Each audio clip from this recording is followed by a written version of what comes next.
Assalamu alaikum. Walaikum assalam. I am Abdul Salam from Birmingham, UK. Is celebrating birthday parties permissible in Islam? A similar question is asked by Aisha from Chicago, USA. Assalamu alaikum. Walaikum assalam. If celebrating birthday is not permissible in Islam because of the un-Islamic activities done, then can we call our friends on the birthday and have an Islamic lecture and Islamic activities? A question on a similar topic.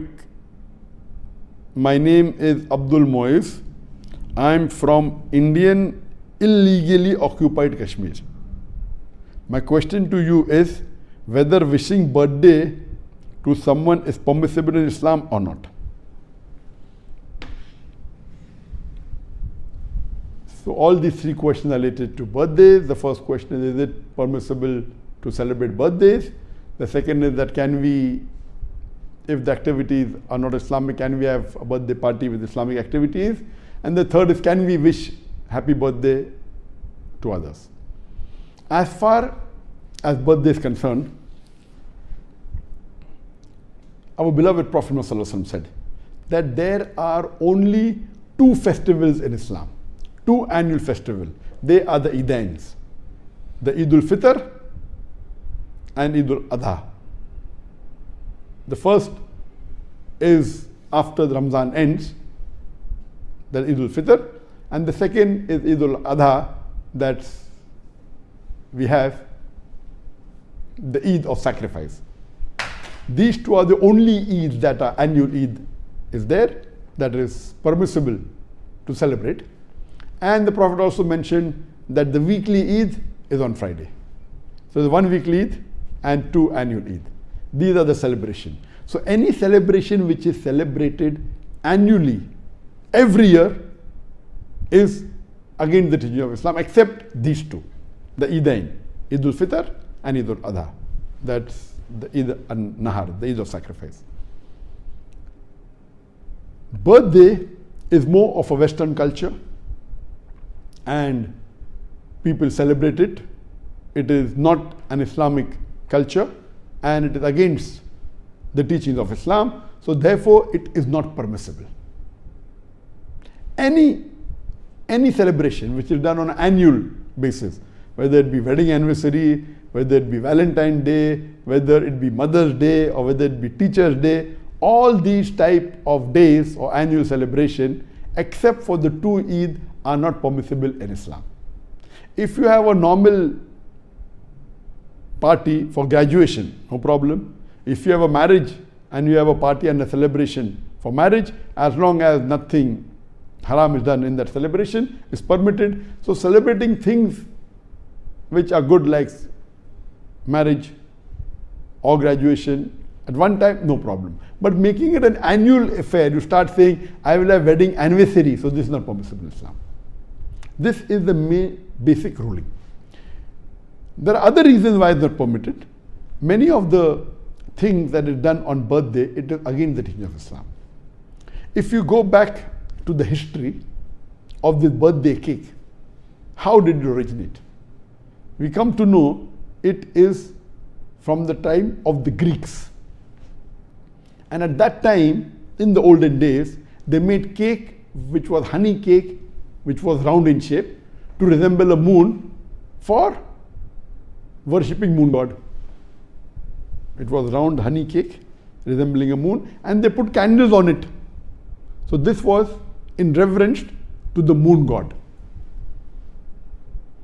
Then we have, if you read history, we come to know that in Germany, the bakery in 15th century, they used to bake cakes. It became common. Then you have in the Roman history and so on and so forth. Today, they put candles, and depending upon how old are you, if you're 10 years old, they put 10 candles. If you're 20 years old, they put 20 candles. Or sometimes they put one additional candle to say that you're going to spend one more year. And there are many cultures, there are many ideologies, many superstitions. Then people, they wish and then they blow the candles. Though people talk of being hygienic, normally when you blow the candle and you blow on the cake according to research, when you blow on the cake has 14 times more germs on it before it was blown. So imagine we talk about hygiene, but we blow the candles kept on the cake, and there are germs going onto the cake, and we serve that cake to everyone. We talk about hygiene, talk about science, but this is all unhygienic. There are various other activities associated with birthday which may be haram. For example, today most of the birthday parties, they involve music, which is haram. They may involve dancing, which is haram. There may be obscenity, which is haram. So many activities involved are again the teaching of Quran and Sunnah. But the basic thing is celebrating itself is haram. Second reason is because activities may be haram. The question posed is that what if we do not have any haram activities and we have a birthday party and give an Islamic lecture? Is it permissible? Giving Islamic lecture is good. You can do it any time of the year, on any day of the year, but specifically selecting that I was born on this day, 19th of September, and I will have an Islamic lecture because I was born on this day, this again is not permissible. Having Islamic lecture any day is permissible, but having every year only on that one particular day, it is not permissible. Furthermore, many a times birthday celebrations involve celebration of spiritual leaders, of messengers, like Jesus Christ, peace be upon him. This leads to shirk.